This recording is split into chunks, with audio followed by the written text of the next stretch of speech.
जय जय श्री हरिवंश। सभी को राधे राधे। कैसे हैं आप सब लोग? श्री जी और गुरुदेव भगवान की कृपा से एकदम स्वस्थ होंगे, मस्त होंगे। तो स्वागत है आपका मेरे नए वीडियो में। तो आज की वीडियो में हम बात करेंगे, एक सखी हैं जिनका एक प्रश्न आया है कमेंट में कि सखी, मैं दीक्षा लेना चाहता हूँ, पर रिश्तेदारी में आना जाना, खाना पीना सब बंद हो जाएगा दीक्षा लेने के बाद, और रिश्तेदार फिर नाराज होंगे यदि हम उनके घर कुछ खाएंगे पिएंगे नहीं, और फिर ज्यादातर कहीं जाना वगैरह रिश्तेदारी में सब बंद ही हो जाएगा। तो मैं कुछ संशय में हूँ कि दीक्षा लूं या ना लूं। तो देखिए, पहली चीज कि दीक्षा जो है बहुत ही शांत मन से, शांत एकदम, प्रभु का जब इशारा हो हमारे तरफ, जब हम प्रभु की भक्ति में हमारा दिल लगने लगे और प्रभु की तरफ से भी हमें कुछ ऐसे संकेत, हमारे मन में कुछ ऐसे भाव आने लगे कि हाँ, हमें अब एक हमें गुरु का वर्ण कर लेना चाहिए। ठीक है। और एक गुरु की जो भूख होती है ना, तो वो इस हृदय में अपने आप ही जागृत हो जाती है कि हमें एक सही और एक सही मार्गदर्शक गुरु की हमें ज़रूरत है, इस अधम के जीवन को भगवत प्राप्ति अब करनी चाहिए। तो वो सब प्रेरणा जो है प्रभु देते हैं हमारे हृदय में, ठीक है? और एक चीज़ मैं आपको बता दूँ, आप बोल रहे हैं कि रिश्तेदार नाराज़ हो जाएँगे, ठीक है? अब आप एक चीज़ बताइए, देखिए, बुरा मानने वाली कोई बात नहीं है किसी के लिए, ये मैं नहीं बोल रही हूँ, सबके लिए ये चीज़ बोल रही हूँ, अपने लिए भी बोल रही हूँ, मैं सबके लिए बोल रही हूँ कि देखिए, मरना सबके लिए है, ठीक है? आज नहीं कल, कल नहीं परसों, ठीक है? आज किसकी बारी है, कल किसकी बारी होगी, परसों किसकी बारी होगी, एक-एक करके सबको ही इस मृत्यु लोक से जाना है, ठीक है? ये हमारे सद्गुरुदेव भगवान कहते हैं, इसका क्या नाम है इस लोक का? मृत्यु लोक। तो यहाँ पे कोई अमर नहीं है, सबको एक ना एक दिन जाना है, ठीक है? तो हम जाते हैं इस दुनिया से, तो किसी को, तो इस मृत्यु लोक से जब इंसान की आखिरी यात्रा होती है, तो मुझे ये बताइए कि साथ में कौन जाता है उसके? पुत्र, इसका बेटी, या उसकी पत्नी, या उसके कोई भी रिश्तेदार आप मुझे बता दीजिए, बल्कि उसके जो सगे जो फैमिली के लोग होते हैं, वो तक साथ में नहीं जाते हैं, मरने वाले के। तो आप बताइए, तो हमें इतना मोह माया हम क्यों रखें? और बल्कि हम अपने रिश्तेदारों की आप बात कर रहे हो, ठीक है? मतलब कि आप, हमारे सदगुरुदेव भगवान बोलते हैं ना कि मोह किसी से नहीं करना है, ठीक है? मोह किसी से मत कीजिए, प्रेम सबसे कीजिए, और अपना जो आपका किरदार है वो अच्छे से निभाइए। ऊपरी-ऊपरी आप बाहरी-बाहरी सबको ऐसा दिखाइए कि आप सबसे घुले-मिले हैं, ठीक है? और अंदर से बस प्रभु में आप लीन रहिए, सदगुरुदेव भगवान में लीन रहिए, उनके बताए द्वारा वचनों पे आप चलने का पूरा प्रयास कीजिए। और रही बात खाने-पीने की कि आप खा नहीं सकते, पी नहीं सकते, तो देखिए, अभक्ष्य पदार्थ तो हम नहीं खा सकते ना किसी के घर पे, ठीक है? हम गुरु दीक्षा के बाद अभक्ष्य पदार्थ तो बिल्कुल, बल्कि हमें गुरु दीक्षा से पहले ही, कई महीनों पहले, बल्कि कई-कई साल पहले भी, पहले से ही नियमों का पालन करना होता है।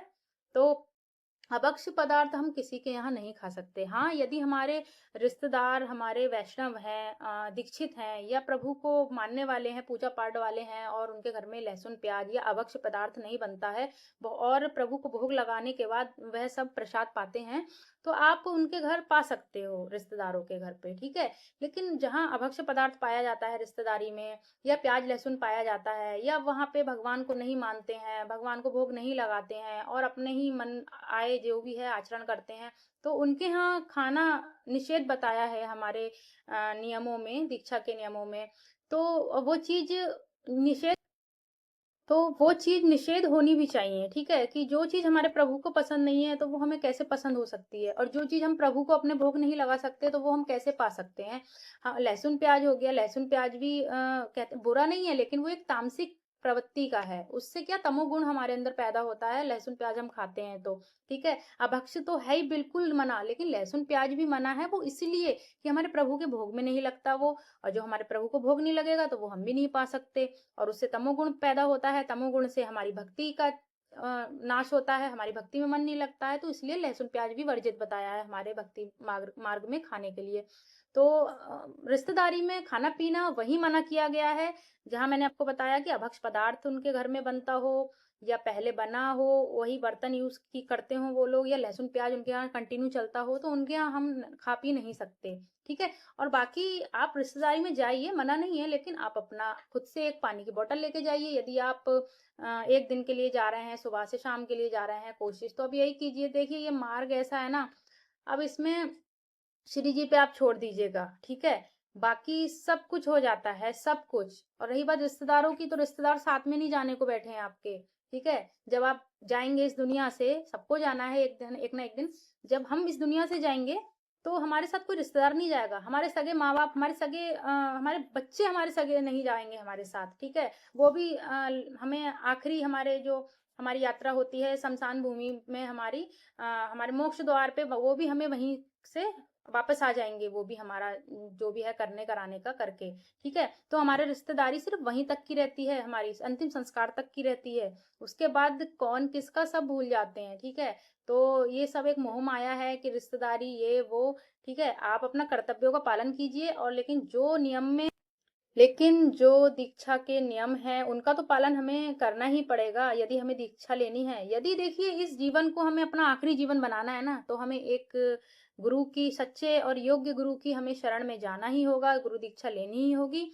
बिना गुरु दीक्षा के इंसान की मुक्ति नहीं है, परमात्मा की प्राप्ति नहीं हो सकती बिना गुरु के।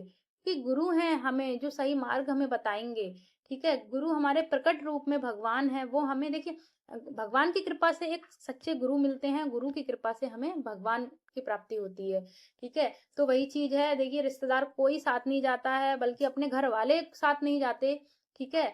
तो सबको अकेले ही जाना होता है इस संसार से। तो मैं यही कहूँगी कि आप इन सब चीज़ों की चिंता ना करें, ठीक है? अब आप ये देखिए, यदि आपको प्रभु की प्राप्ति करनी है ना, तो आपको कुछ तो खोना ही पड़ेगा, ठीक है? आपको कुछ खोना पड़ेगा बहुत कुछ पाने के लिए। हमारी जो अलवेली सरकार है ना, बहुत कुछ, सभी कुछ है, सब कुछ है हमारी श्री जी, ठीक है? तो उनके लिए हम इतना नहीं कर सकते कि मतलब हम इतनी मोह-माया करें कि हमें अरे खाना-पीना बंद हो जाएगा, रिश्तेदारी में जाना बंद हो जाएगा। मैं आपको एक बात बताऊँ, आप यकीन नहीं करेंगे, मैं अपनी मायके तक नहीं जाती हूँ अपनी, ठीक है? मैं अपने मायके तक नहीं जाती हूँ, कई-कई महीने हो जाते हैं, और अगर जाती भी हूँ ना, तो सिर्फ़ जाऊँगी और सुबह जाती हूँ और शाम तक घर वापसी, आना ही आना है मुझे वापसी। अब तो मैं रुकती भी नहीं हूँ, जब से श्री जी और गुरुदेव भगवान की कृपा से नियम चल रहे हैं कुछ महीनों से, तब से तो मैं अपने घर पे बिल्कुल ही नहीं रुकती हूँ। सुबह जाना तो शाम में वापस आना ही आना है, और पीने के लिए भी अपनी एक बॉटल लेके जाती हूँ अपनी साथ में पानी की, और खाने के लिए अपना कोई फ्रूट्स वगैरह ले जाती हूँ। और एक दिन अगर यदि हम नहीं भी खाएँगे ना, तो मर तो जाएँगे नहीं हम, ठीक है? तो बाकी अपना खाना या कुछ भी अपने साथ में अपने घर से ही लेकर मैं चलती हूँ। अगर कहीं जा तो ज़्यादातर तो मैं अपना खाना-पीना लेकर ही जाती हूँ, और पहली चीज़ तो मैं कहीं भी, सच बताऊँ तो आपको, रिश्तेदारी में मैं कहीं नहीं जाती। पहले भी नहीं जाती थी इतना, लेकिन अब तो सद्गुरुदेव भगवान और श्री जी की कृपा से कहीं नहीं जाना होता है। बल्कि अपने मायके भी जाती हूँ, कुछ घंटों के लिए जाती हूँ बस। कोई त्योहार वगैरह होता है, राखी या भाई दूज या होली, दिवाली, तो थोड़ी देर के लिए गए अपने 2-4 घंटे के लिए अपने, फिर वापसी आ गए। तो वही चीज़ है कि बहुत कुछ चेंजिंग आ जाती है लाइफ में। एक सच्चे गुरु की जब हमारे जीवन में आना होता है ना, हमारे जीवन में सच्चे गुरु जब आते हैं ना, तो बहुत कुछ चेंज हो जाता है। और मैं बता नहीं सकती कि बस जिसके ऊपर वो चीज़ मतलब होती है ना, बस वही समझ सकता है उस चीज़ का क्या आनंद है सद्गुरुदेव भगवान के चरणों में रहने का। तो मैं आपसे यही कहूँगी कि यदि आप दीक्षा लेना चाहते हैं, तो एक बार सच्चे दिल से बस सोचिए, आपके साथ क्या जाना है? कुछ नहीं जाना है आपके साथ, सिर्फ़ हमारे जो कर्म हैं वही जाएँगे, हमारे श्री जी का जो नाम जप है, जिसको भी आप मानते हैं, जिसका भी नाम जप करेंगे, बस वही साथ जाएगा और कुछ नहीं जाएगा, रिश्तेदारी वगैरह कुछ नहीं। कोई किसी का नहीं है आज के टाइम में, कोई भी किसी का नहीं है, बस प्रभु हमारे हैं और कोई हमारा नहीं है। हमें प्रेम किसी से नहीं करना है, सॉरी, हमें मोह किसी से नहीं करना है, लेकिन हमें प्रेम सबसे करना है, अपने परमात्मा का स्वरूप सब में देखना है, ठीक है? क्योंकि सब में ही परमात्मा है, ठीक है? तो मैं यही कहूँगी कि आप अपने कर्तव्यों का पालन कीजिए, और जो-जो चीज़ें निषेध बताई हैं हमारे शास्त्रों में भी और हमारे दीक्षा के नियमों में, तो उन चीज़ों का पालन करने का आप प्रयास कीजिएगा, और श्री जी पे छोड़ दीजिए, सब वो मैनेज करा देंगी, ठीक है? कोई नाराज नहीं होता, कुछ नहीं, सबको समझ में आने लगता है कि अब ये कैसा था, कैसा हो रहा है और अच्छे मार्ग पे आप जा रहे हो, कोई गलत मार्ग पे तो नहीं जा रहे हो ना, तो आपसे कोई नाराज होगा, आपके रिश्तेदार ना। तो मैं आपसे यही कहूँगी कि देखिए, आपको अगर उस अलवेली सरकार को पाना है ना, हमारी श्री जी, हमारी लाडली, हमारी करुणामयी, कृपालुमयी, सहज स्वभाव पर्यो नवल किशोरी जू को मृदुलता, दयालुता, कृपालुता की राशि हैं। तो हमारी लाडली जू है ना, बस मत पूछिए कि क्या है वो, कैसी सरकार है वो। अवगुण से भरा हुआ भी कोई होगा ना, बिल्कुल उसमें एक भी गुण नहीं होगा ना, उसको भी अपना लेती हैं हमारी श्री जी। हाँ, ऐसी हैं हमारी श्री जी। और ये बात तो बस वही जान सकता है ना, जिसको इस दिल में बस ठसक है अपनी श्री जी की बस। तो मैं यही कहूँगी कि आप सब श्री जी पे छोड़ दीजिए, ठीक है? आप अपना कर्म कीजिए, आपके जो फर्ज़ हैं वो निभाइए, लेकिन जो नियम है उनको फ़ॉलो करना होगा। और बाकी श्री जी को पाना है ना, तो आपको थोड़ा बहुत तो मैनेज करना ही पड़ेगा, ठीक है? और बाकी श्री जी से प्रे कीजिए और बाकी जितना हो सके नाम जप खूब कीजिए। पहले तो आप नाम जप से स्टार्टिंग कीजिए, खूब नाम जप कीजिए। नियम लेने से भी पहले आप नाम जप खूब कीजिए, ठीक है? नाम जप के प्रभाव से, उसकी शक्ति से आपका सब कुछ मैनेज होता चला जाएगा। ये खुद का मेरा अनुभव है। बाकी आपको जैसा श्री जी प्रेरणा दें, आप वैसा कीजिए, लेकिन आप नाम जप खूब कीजिए और श्री जी पे सब छोड़ दीजिए। सब कुछ हो जाता है मैनेज, सब हो जाता है, ठीक है? कोई नाराज़ नहीं होता। और आप ये समझिए कि हमारा अपना सिर्फ़ और सिर्फ़ हमारी श्री जी हैं, हमारे ठाकुर जी हैं और कोई इस संसार में हमारा अपना नहीं है, ठीक है? बाकी मेरे पास तो यही एक जानकारी थी, सद्गुरुदेव भगवान और श्री जी की कृपा से, उनकी प्रेरणा से इस अधम को जो जानकारी थी वो मैंने आपके समक्ष रख दी। बाकी आप देखिए, सद्गुरुदेव भगवान की सत्संग सुनिए खूब और खूब नाम जप कीजिए। आपको आपके सारे प्रश्नों के उत्तर खुद ब खुद मिल जाएँगे, ठीक है?